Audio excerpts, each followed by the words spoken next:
Como eu falei para vocês no início aqui desse bate-papo, a nossa intenção é falar sobre futebol sem ter a necessidade de acertar, né? Nós aqui damos nossa opinião como torcedor. E como torcedor, Luiz, eu queria saber de você, vamos começar falando da posição 1, do goleiro, né? Atual goleiro do Curitiba. Nós tivemos já tantos ídolos, nós, eu e você particularmente, Luiz, vivemos a época do Rafael, do Jairo, pô, é uma coisa incrível. Eu cheguei a ver Mazzaropi no Curitiba, mas vamos deixar isso para lá. Hoje o Pedro Morisco, tecnicamente ele está muito bem, é o titular do Gol Alviverde.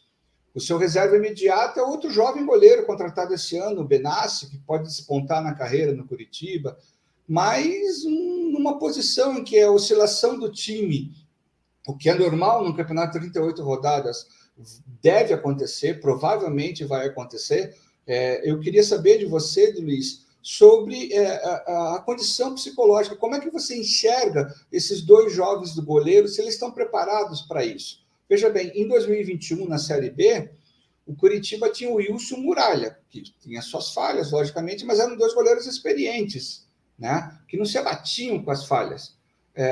Você acha, Luiz, que o Gabriel Leite, que chegou nesse ano para dizem dar suporte para esses jovens goleiros, seria a pessoa mais apropriada para isso? Será que não seria mais prudente nós temos no elenco do Curitiba um goleiro mais experiente, com mais bagagem, que tem no seu currículo vários títulos, em que o cara, quando vai treinar, fala, pô, esse cara aqui já ganhou quase tudo na vida, né? E que no momento de dificuldade ele vai saber bem direcionar os dois jovens goleiros a sair desse buraco, a sair de uma reação adversa. O que você pensa sobre isso, Luiz? Eu penso que, primeiro, a gente precisa saber qual é o DNA do Curitiba, qual a identidade, o que a gente quer para o futebol. Isso, para mim, não está claro o que a SAF estabeleceu, se já estabeleceu, eu não sei. Se estabeleceu, eu preciso explicar melhor, não está claro. Eu acho que dos nossos goleiros que eu vi jogar, o Pedro tem melhor condição técnica, né? Mas não creio que ele foi a primeira opção, a prioridade dessa diretoria de futebol do clube, porque ele estava na Copa São Paulo e não treinando para iniciar o Paranaense. O goleiro que estava iniciando esse trabalho já vinha falhado ano passado em momentos importantes, decisivos, inclusive, né? E começou o campeonato como titular, teve um destaque grande, né, da pessoa da coordenação de comunicação do clube, com fotos, com postagens, tal, o que é do jogo, né? Mas não foi bem, falhou novamente e ele perdeu-se totalmente em relação à confiança pela torcida, né? Agora veio um novo profissional com mais experiência, que não tem vínculo algum com o Curitiba, tem com a cidade, mas não com o nosso clube. Isso não significa que seja necessariamente mal, mas também não significa que seja muito bom, né?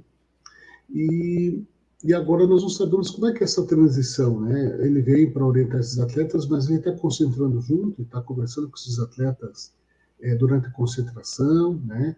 Como acontecia nos anos 70 e 80 com o Evangelino, que tinha, assim, essa transição entre atletas mais experientes e atletas novos com potencial. Eu não sei como que isso funciona. Eu vi um sistema defensivo, e não é só a dupla de zaga, né? O sistema como um todo, desde lá do primeiro combate lá na frente, passando pelo meio campo, todo o sistema de volantes para trás, né? Com bastante limitação, bastante dificuldade. Então, isso vai sobrecarregar o nosso goleiro, né? Eu acredito que o Pedro fez uma boa Copa São Paulo, mostrou personalidade, mas no Campeonato Brasileiro da segunda divisão, com jogos mais duros, né, viagens longas, torcidas adversárias maiores, né, eu acho que isso pode pesar para o elenco como um todo. E aí nós temos que saber o que o Curitiba preparou, né? A nossa identidade é o quê? É priorizar atletas com 35 anos ou atletas mais novos? Se for atletas mais novos, tem que ter também um trabalho de proteção para eles. Ok. Saída da lateral direita, que é um dos setores mais visado pelo nosso torcedor, quando o Curitiba atua ali no Couto Pereira, e hoje nós temos 3 laterais direitos no elenco. Recentemente chegou um jovem atleta com pouca minutagem no futebol profissional, e quando eu digo pouca, é pouca mesmo. Nesse ano o rapaz jogou 15 minutos. 15 minutos. O ano passado ele atuava no Sub-23 do Bragantino. O nome dele é Johnny. Paulo, o que, na sua visão, não sei se você se aprofundou no nosso querido e glorioso Johnny, lateral direito, a nova revelação do Curitiba, que pode estar despontando para o futebol. O que nós podemos esperar desse Johnny? Ele chegou para assumir a camisa de titular ou ele vem ser para mais um? O que você acha sobre isso? Júnior, uma boa pergunta e uma boa tarde a todos aqui. Na verdade, é uma pergunta muito difícil de responder, porque, afinal de contas, a lateral direita é uma posição carente dentro do elenco. Isso é nítido. Nós temos aí o Natanael, que por mais que tenha feito já uma boa Série B em 2021, mas de lá para cá a gente está vendo, vamos assim dizer, um jogador com suas limitações. Uma partida ele joga bem, em outras ele joga mal. Então fica difícil de confiarmos 100% no seu futebol. Aí tem o Diogo Batista, que é o seu reserva imediato. Um menino formado na base, que de certa forma se destacou nas categorias de base, mas também inconstante, alternando boas e más atuações. Então se fazia imperativa a contratação de um lateral direito, ainda mais num campeonato difícil como a Série B. O que eu, você, todos aqui presentes e a imensa torcida do Coritiba esperava? Alguém que chegasse para disputar posição e, se possível, até ser o titular da lateral direita. Mas o que esperar de um rapaz que atuou apenas 15 minutos profissionalmente no time de cima? Porque as passagens dele são categorias de base do Fluminense e sub-23 do Bragantino. Ao que tudo indica, é um atleta que vem apenas para compor elenco, não vem para resolver. E em se tratando de Série B, reforçar o elenco apenas com apostas é uma coisa demasiado arriscada. Não é sempre que uma aposta dá certo. Agora, lembrando de lateral que veio do Fluminense, eu me lembro desse rapaz, o Ayrton Lucas, que hoje é uma realidade no futebol brasileiro. O Ayrton Lucas passou aqui pelo futebol paranaense em 2017, quando atuou emprestado pelo Londrina. Ficou o ano para o Londrina. Ficou o ano todo aqui, deu super certo, mas poderia também dar muito errado. Só que a torcida hoje, ela está cansada. Ela está cansada. Porque hoje, a maioria das apostas tem dado errado. Então, esperar, a gente não consegue esperar muito, não. É uma pergunta que a gente poderia devolver para quem trouxe ele. O que esperar desse rapaz? É uma boa análise. Falamos do goleiro, da lateral direita, eu vou pular a lateral esquerda e vou direto para a zaga. A zaga coxa vem falhando no mínimo desde o ano passado. Foram já testados 7 zagueiros de diversas duplas nessa temporada. Thalisson, Marilson Antônio, Jean Pedroso, Bruno Melo, Reinaldo, Thiago D'Ambrosco, Marcelo Benevenuto, e nenhum deles conseguiu ser unanimidade junto ao torcedor. Uma bola cruzada na nossa área é um Deus nos acuda. Eu queria saber de você, André, falta competência ao Centro de Inteligência e Análise Desportiva do Curitiba ou o treinador Coxa vem falhando nos ajustes da nossa zaga? O que você pode falar para a gente sobre os nossos zagueiros, André? Boa tarde, Reginato. Olha, essa é uma pergunta bem complexa, né? Se nós analisarmos desde o ano passado, passaram 3 técnicos pelo Curitiba. Nós mudamos várias vezes a zaga, né? O meu central, né? Nunca teve uma unanimidade perante a torcida, nem os técnicos, e a nossa zaga sempre foi uma peneira. As contratações, né? Nós não sabemos muito bem como funciona internamente a SAF, né? Quais são os critérios para contratação, quais são os critérios para efetivação dos pratas da casa, dos nossos maiores ativos, né? Mas a gente observa que tem algumas inconsistências nas contratações. Então, passamos aí por contratações de jogadores que não queriam vir para cá, isso ficou muito claro em um determinado momento. Então, por que contrataram? Né? Isso nunca foi respondido. Por contratação de outros jogadores experientes, que tecnicamente nunca foram unanimidade nos clubes que passaram e também não foram aqui. E também tivemos aí recentemente alguns zagueiros, um que foi recentemente contratado, o Benevuto, e o Kusevich, que vieram, mas o Kusevich não desempenhou, né? E o Benevuto, pouco que jogou também até agora, também não desempenhou aquilo que eles já fizeram em outros clubes, né? O curioso é que o Kusevich saiu e agora está desempenhando muito bem no Fortaleza, está sendo muito elogiado e foi muito criticado aqui no Curitiba.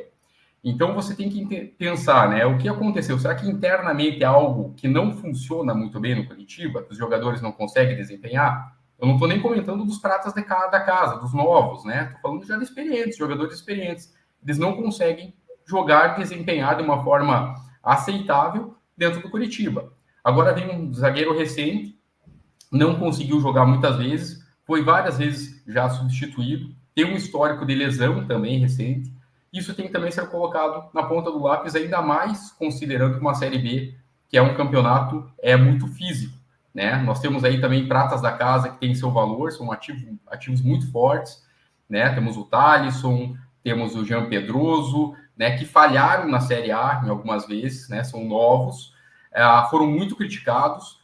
Internamente, nós não sabemos se o Curitiba conseguiu abraçá-los e apoiá-los, né? Nós, torcedores, sim, podemos criticar. Tem que entender isso, que nós estamos nessa posição de fazer isso. Mas os profissionais, eles têm que ter bagagem de saber receber essa crítica, e o Curitiba ter essa capacidade de lapidar melhor o seu patrimônio, então, não só do aspecto tático, técnico, mas também emocional, né? Então, isso é muito importante durante essa Série B, esses jovens ativos terem esse amparo, esse apoio. E passa também, inclusive, então, né, pela parte do técnico, do Guto, né? O Guto tem um papel essencial e também da minutagem para eles. Porque colocar todo jogador novo, né, 2 minutos, 1 minuto para jogar eventualmente, é difícil que ele vá conseguir desempenhar uma atividade e realizar uma atividade que realmente seja elogiável. Ok. Todo mundo sabe que a hegemonia dentro de uma equipe de futebol é um meio caminho para o sucesso. Hoje, o elenco do Curitiba está com uma idade média acima de 25 anos, um pouquinho acima de 25 anos. Então, nós temos muitos jovens e temos alguns jogadores com mais idade.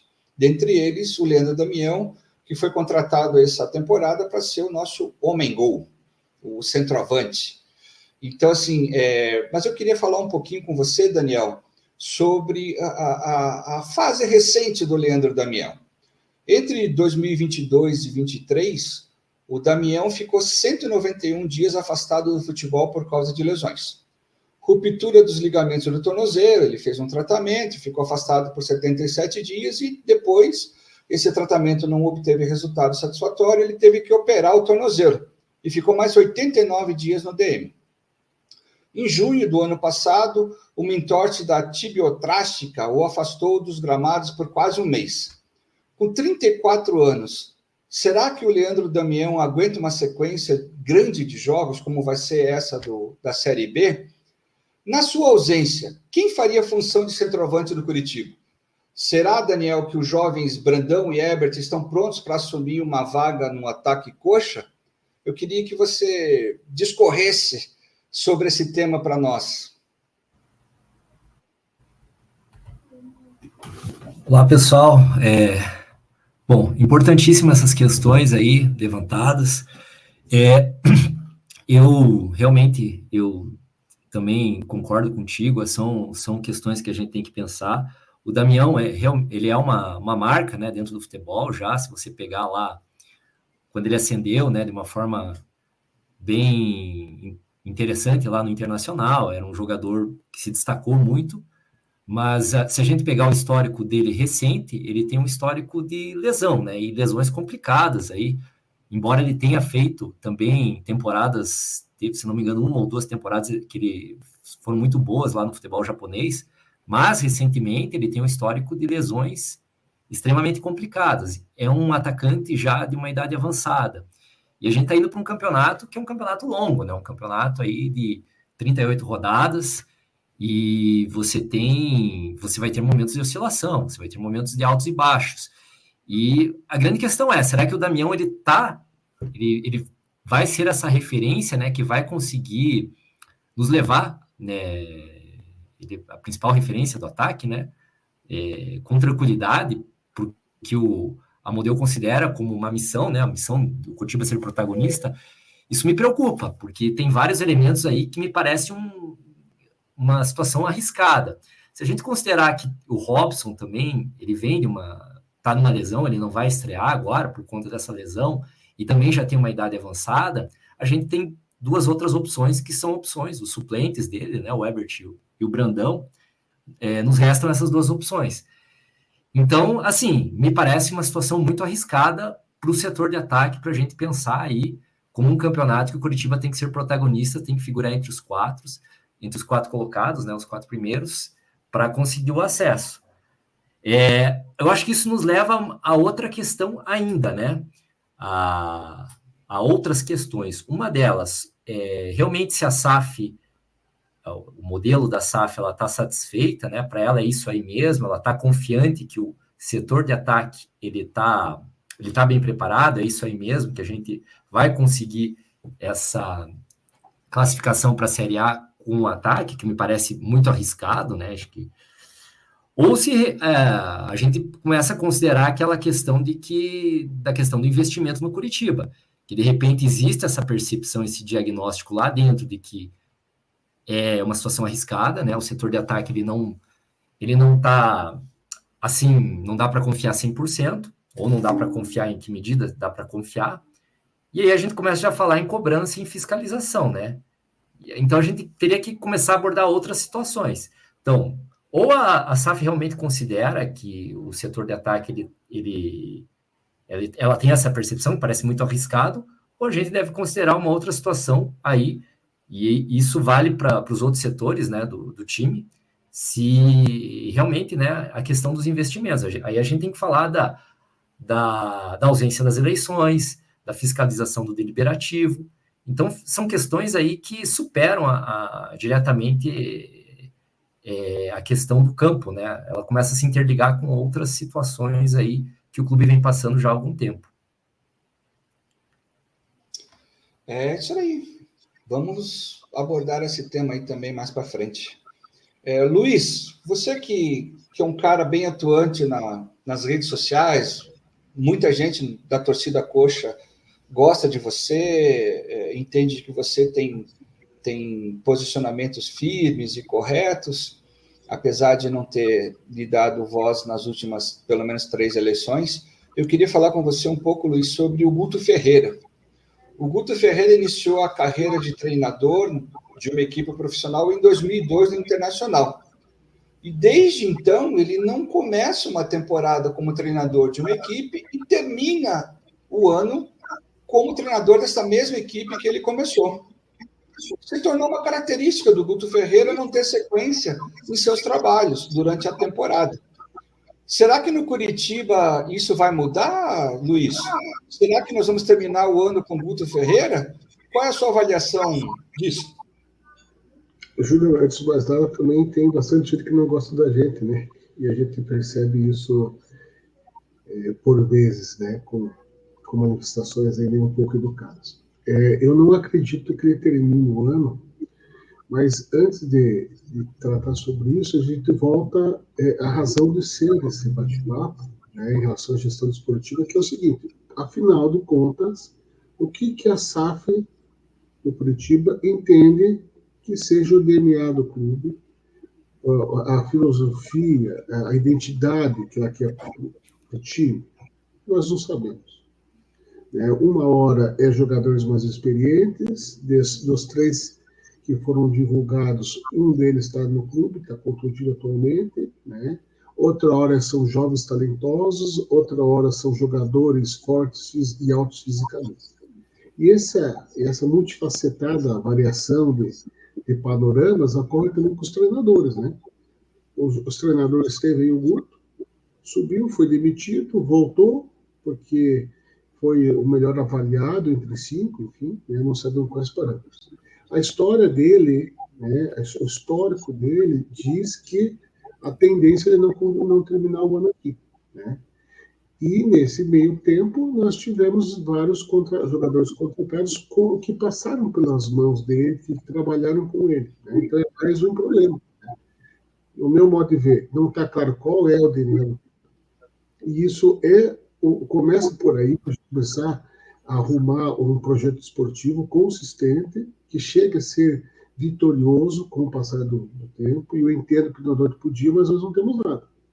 Não temos nada na minha modesta forma de analisar sobre esse ponto de gestão desportiva voltada àquilo que o William Thomas faz, né? Então, assim, eu não acredito que ele termine o ano, e daí nós temos mais um problema, né? Não temos mais que contratar nessa janela, vamos esperar mais um tempo para ver o quanto vai ser necessário esses reforços que não vieram, e daí, de repente, não terminamos sem ele, e tem outro treinador para começar o trabalho no meio da temporada, e nós perdemos a pré-temporada e a intertemporada forçada. Isso aí. Paulo, queria conversar com você sobre uma posição interessante no elenco do Coritiba nos últimos anos. Veja bem, o atual elenco do Coritiba tem 10 volantes. 10 volantes de contenção, o primeiro e o segundo volante ali. Você tem o Andrei, o Arilson, o Bernardo, o Morelli, o Sebastião Gomes, o Francésio, o Giovanni Meiro, que veio das categorias de base, o Matheus Bianchi, que jogava no Maringá, o Jorge Vinícius, que é um jovem jogador também que subiu recentemente para o elenco profissional, e o Vini Paulista, que foi contratado nesse ano. Nós estamos chegando no final do mês de abril, onde vamos começar talvez a competição mais importante do ano para o Curitiba.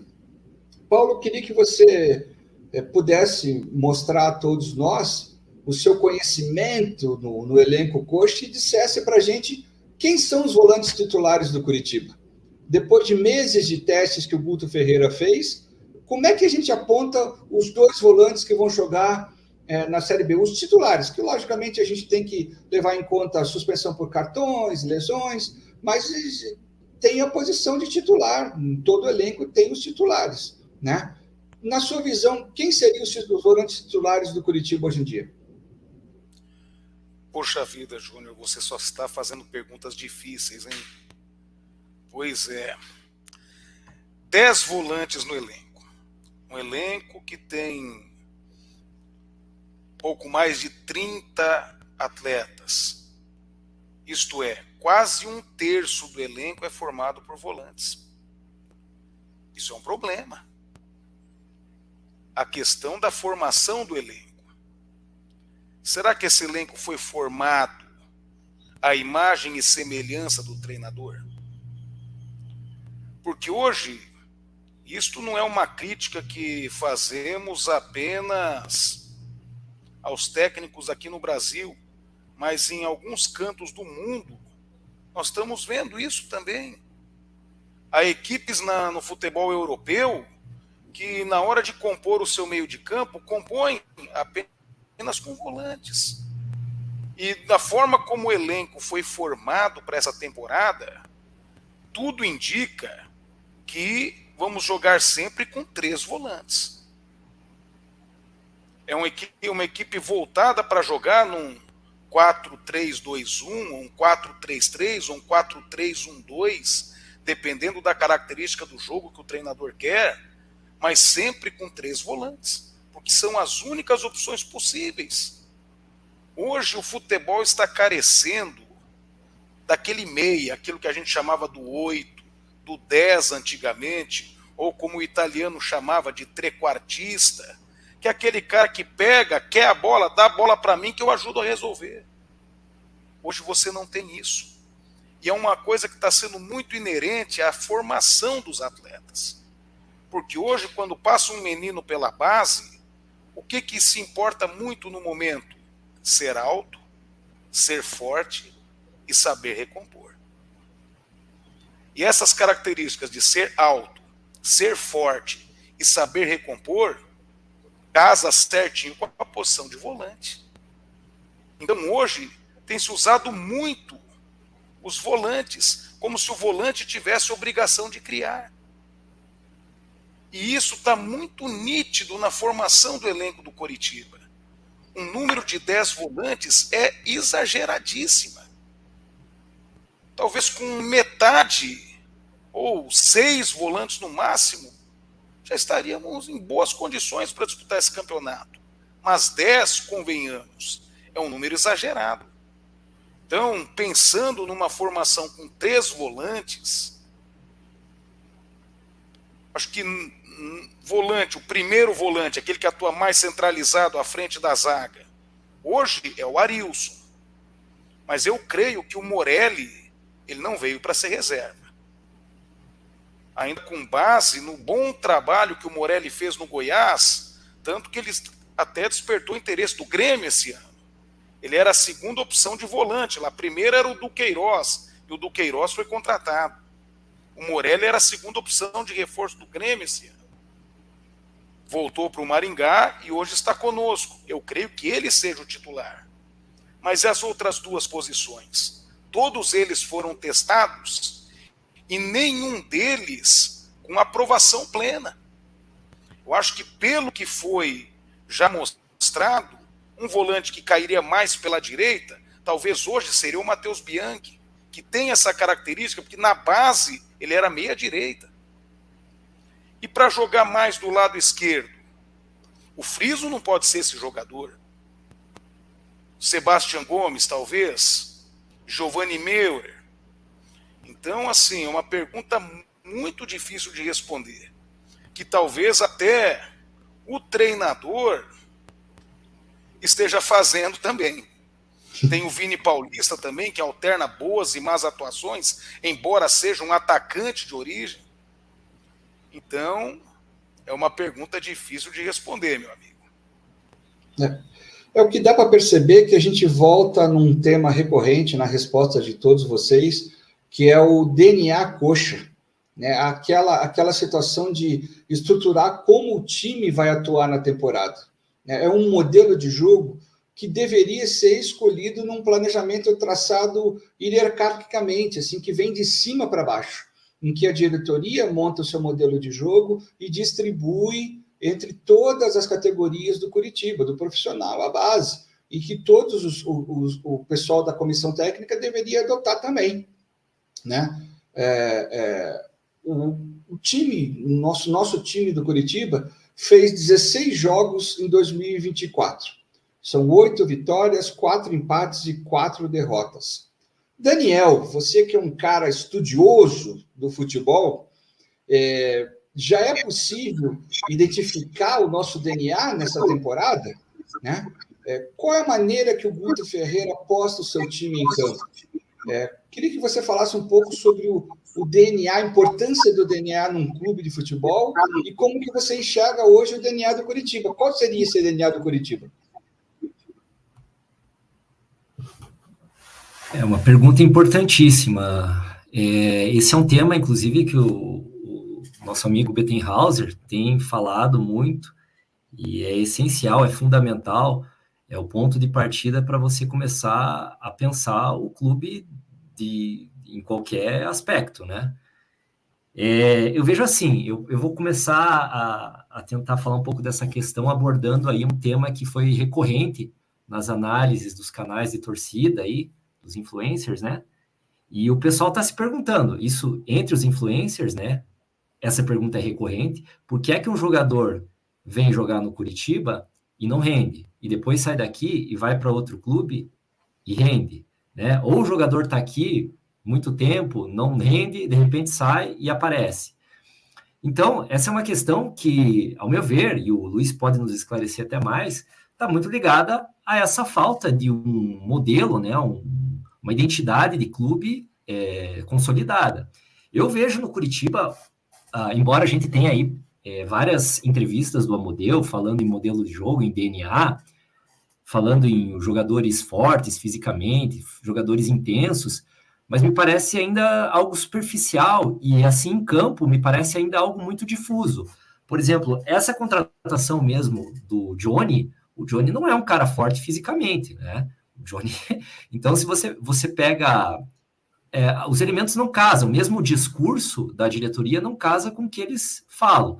Além disso, eu acho o discurso do Amodeu muito superficial. Ele fala, jogador intenso, jogador... É a crítica que o Paulo acabou de fazer também, né?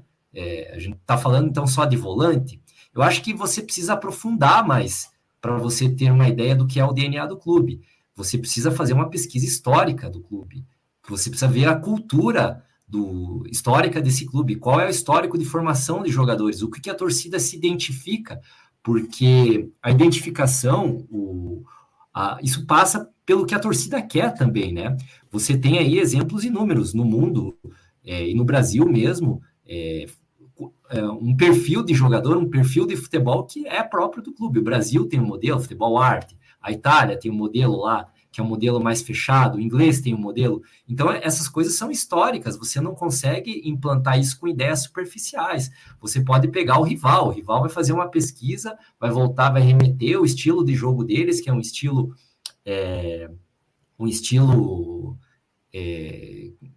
extremamente ofensivo, vai remeter ao campeonato, né, o Ruralzão de 49, do Furacão, um campeonato lá de 49, e você pega o Grêmio, que tem um estilo sempre de times fortes fisicamente, mas isso remete toda uma cultura, inclusive do gauchismo, que talvez o Amodeu tenha trazido daí, né?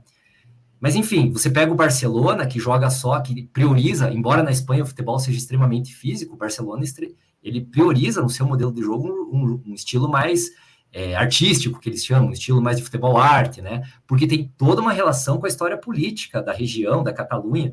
Então, para você construir, basicamente assim, você quer falar em DNA, primeiro vamos começar a estudar os aspectos culturais, as equipes, né? O que o torcedor se identifica, porque tudo isso, o DNA, ele tem que estar arraigado na cultura do clube, senão ele não vai pegar. E esse é o fundamental. Aí você quer trazer um jogador, você tem que ter, eu penso assim, você tem que ter um sistema funcionando. Esse jogador é uma peça. Se esse sistema está funcionando, né? Se ele tem raízes fortes, se ele tem fundações fortes, é muito mais fácil o jogador se acertar. Agora, você traz no modelo difuso, que a todo momento, se você está mexendo, fica difícil. Então, a gente volta na questão, né? Por que os jogadores não dão certo? E volta nessa questão do DNA. E, assim, a gente está falando de DNA, mas a gente, para construir um DNA de clube, a gente tem que fazer essas pesquisas. E hoje, vamos assim, se a gente for falar em história do Curitiba, a gente vai ver que, por exemplo, o Curitiba nem tem mais museu. A gente não sabe o que aconteceu com o acervo do clube. Então, são questões muito mais profundas, né, que vão acabar refletindo aí em campo de uma forma bem direta, né, nesse problema que a gente tem já histórico dos jogadores não se acertarem na equipe, né? A gente vê tanto jogador que sai do Curitiba e se dá bem em outro lugar. Então, é uma questão a se pensar, acho que de uma forma bem mais profunda do que está se fazendo hoje em dia. Ok. Bom, a gente não tem intenção de se estender muito aqui também, mas eu queria, André, finalizando aqui o nosso bate-papo, eu queria uma posição do André, do Paulo e do Luiz sobre as perspectivas desse campeonato que começa amanhã. Né? Nós vamos para a primeira rodada da Série B, um campeonato importante para o Curitiba, para a sua história. Não dá para ficar mais um ano na Série B. E também não dá para subir e cair, né? André, eu queria que você analisasse um pouco de tudo que a gente vem vivendo nos últimos meses e o que você espera desse Curitiba até o final do campeonato da Série B. Olha, Reginato, a gente recebeu uma informação ano passado que seria a última vez que o Curitiba ia cair, né? Então, essa a esperança, mas vendo hoje, né, o histórico, desde o ano passado e esse ano, vendo que a gente só toma gol, muda time toda hora, não tem modelo de jogo, não tem 11 definido, né, tá uma estrutura difícil, eu estou muito preocupado, né, até porque a Série B sempre foi uma competição difícil e nós já vemos que na largada vários times já estão muito à nossa frente em questão de estrutura, modelo de jogo, confiança no jogo. né? Eu acho que passa muito por questão não só dessa parte tática, mas também emocional. O Curitiba vem passando aí por uma montanha-russa emocional, tanto dos torcedores como internamente, é o que sempre aparenta, né? Tanto é que tem vários jogadores que pedem para não jogar, né? Uma coisa atípica no futebol, sem dúvida nenhuma, e que é um ponto de atenção. Então eu vejo com muita preocupação, acho que vai ser um ano muito difícil, tá? Eu torço do fundo do coração que tudo se ajeite e que a gente consiga no final do ano subir. Mas hoje eu vejo com muita preocupação esse cenário no Curitiba na Série B. É por aí mesmo. Paulo, aqui não se trata de ser o otimista, o pessimista, não é isso que a gente quer ser taxado, mas como dar a nossa opinião, ser o mais realista possível, independente de você ir contra ou não a maioria do torcedor. Eu queria que você também falasse sobre a sua perspectiva, Paulo, desse resto da temporada. Não vou nem falar do que passou, mas desse resto de temporada, o que você acha que pode acontecer com o time do Curitiba? Vamos lá. Assim, Júnior, já que a ideia é ser o mais realista possível, eu prevejo dificuldades. A gente pega aí, historicamente, a Série B é um campeonato muito equilibrado. E muitas vezes equipes que até apresentam um orçamento baixo está ali brigando para subir. O ano passado, por exemplo, né, pegando as equipes atuais da Série B, a decisão do campeonato ficou para a última rodada. A gente tinha na última rodada apenas 2 equipes das 4 que já estavam classificadas. As últimas 2 vagas foram decididas nos minutos finais de cada partida. E equipes, em tese, mais modestas economicamente, como Novo Horizontino, Mirassol, Vila Nova, estiveram com oportunidade de subir até o final. E as equipes, elas estão muito niveladas. Hoje, num campeonato de 20 equipes, é uma coisa que eu estou achando muito interessante aqui, porque ninguém está cravando nenhum resultado. Quem sobe, quem desce, quem vai figurar no meio de tabela, ou quem vai brigar pelo acesso, é uma coisa muito difícil de prever. Então eu vejo que uma coisa que é muito importante, o clima no clube tem que estar muito bom. O ambiente tem que estar positivo. Porque todo trabalhador, toda pessoa gosta de trabalhar onde tem um bom ambiente. Aí ele vai render mais, vai render menos. Então o ambiente, o clima do clube tem que estar ótimo. E outro, Série B, não se ganha só na técnica, não. Se ganha na raça. Então tem que ter entrega. O time tem que ter poder de reação quando sai com uma derrota no início do jogo. Tem que saber reagir à pressão. E uma coisa que me chama muito a atenção, Júnior, é que amanhã começa o campeonato. Um bom resultado lá em Campinas é fundamental. Até porque estava analisando a tabela do Coxa. Nós temos no primeiro turno mais partidas em casa do que fora de casa. Então, primeiro turno é uma chance boa de sair pontuando. Temos uma sequência muito complicada no meio do turno, entre a 10ª e 12ª rodada, quando tem, em uma semana, 3 jogos. Goiás fora, América Mineiro em casa, 2 das equipes que estão sendo vistas como postulantes ao acesso, e depois fazer uma viagem até Manaus para pegar o Amazonas. Um resultado ótimo aqui nesses 3 jogos serão de grande valia. E aí você pega um segundo turno que já é mais desfavorável a nós, porque jogaremos mais partidas fora do que dentro de casa. E no início do turno, num prazo de 4 dias, pegando Brusque e Avaí fora de casa. Aí chegando da rodada 26 a 28, 3 jogos também em uma semana, 2 fora de casa. Então, essa questão de viagens, tudo tem que ser muito bem observado, porque há também a questão fisiológica dos atletas.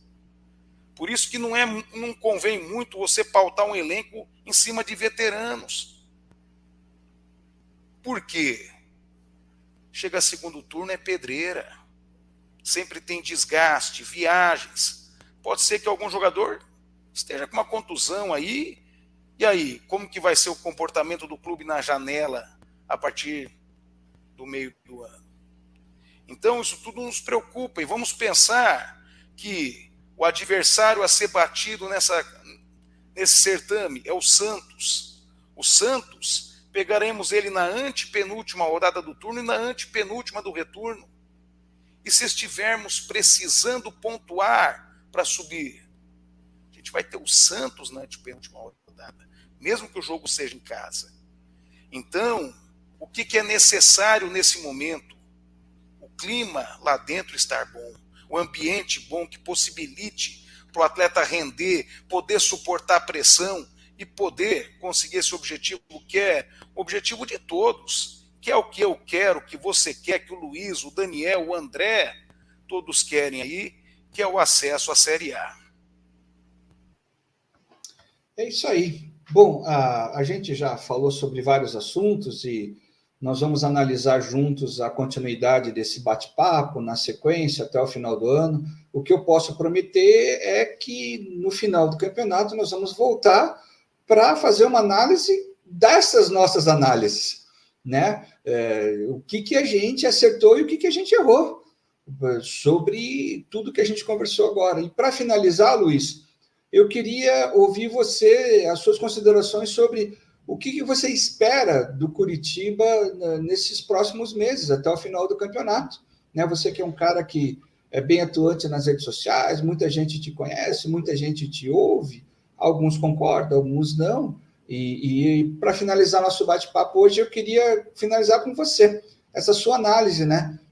Deixar registrado o que você espera do Curitiba na Série B.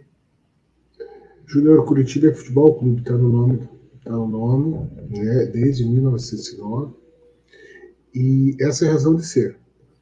Então, assim, o que eu espero é que o Conselho Deliberativo faça o seu papel fiscalizador, né? O presidente Jamil, que está acumulando também a presidência administrativa do clube, o que eu acho um erro grotesco, crasso, gravíssimo em termos institucionais, fiscalizem tudo o que foi compactuado e combinado por contrato.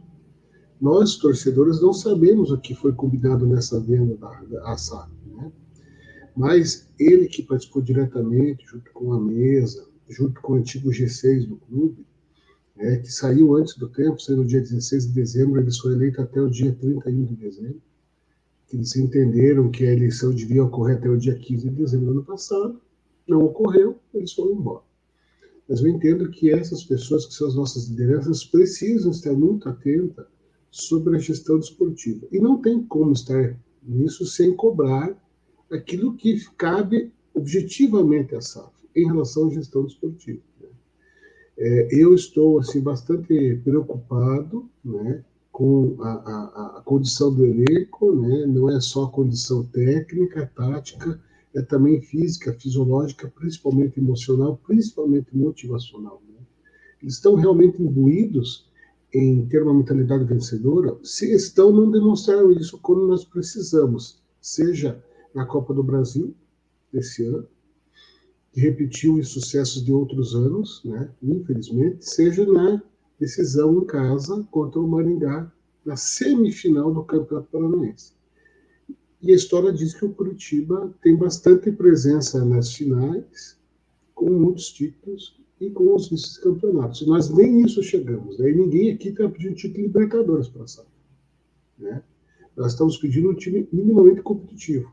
Um time com mentalidade vencedora que foi proposto por eles. Eu não vi jogar contra o Maringá. Se alguém viu, por favor, me diga onde que viu, que foi num canal diferente do que eu assisti. Né? Então, acho que isso é um ponto indispensável de ser feito. Nós temos, sim, nós, sócios e sócias do clube, tem o direito, quem é torcedor do clube tem esse direito de pedir educadamente, né, claro, respeitosamente ao Conselho Deliberativo que faça a sua fiscalização. Né? Foi por isso que a maior parte dos votantes, 96%, 97%, votou a favor da SAF. Né? Eu acho que foi uma votação apressada, né? Não foi discutido com a profundidade necessária, mas é isso que temos. Então, vamos fiscalizar. Eu peço novamente ao presidente do Conselho Deliberativo, que acumula a presidência do clube também, o Jamil, o presidente Jamil, que ele exerça essa nossa vontade, e que não é só minha, eu acho que nas redes sociais está bem claro isso, né? Eu vejo pelas postagens nas redes oficiais, né? Hoje postaram uma do início da temporada de Copa do Campeonato Brasileiro e tem bastante gente criticando lá. Né? Então, vamos cobrar o que foi combinado, a parte da SAF, e seja feito. Um grande abraço a todos. É isso aí. Nós finalizamos esse nosso bate-papo. Provavelmente a gente continue isso, depende da vida de cada um de nós. O que eu posso assegurar a quem nos vê e nos ouve é que nós não seremos influencers, nós não vamos criar uma nova página de torcedores do Curitiba, não teremos patrocínio de nenhuma bet dessas, nós somos fiéis ao nosso pensamento. É isso. O que nós acreditamos, nós vamos vir aqui e vamos falar. Podemos voltar só no final do campeonato para analisar essa nossa análise de hoje, ou podemos dar sequência debatendo outros assuntos que são importantes na vida do Curitiba, do seu torcedor, da sua enorme torcida, e que não está sendo feito. Né? A gente não vê esses debates amplamente divulgados nas redes sociais de torcedores do Curitiba. Então, assim, eu agradeço a todo mundo que esteve com a gente até agora e boa sorte a Curitiba. Que Deus nos ajude.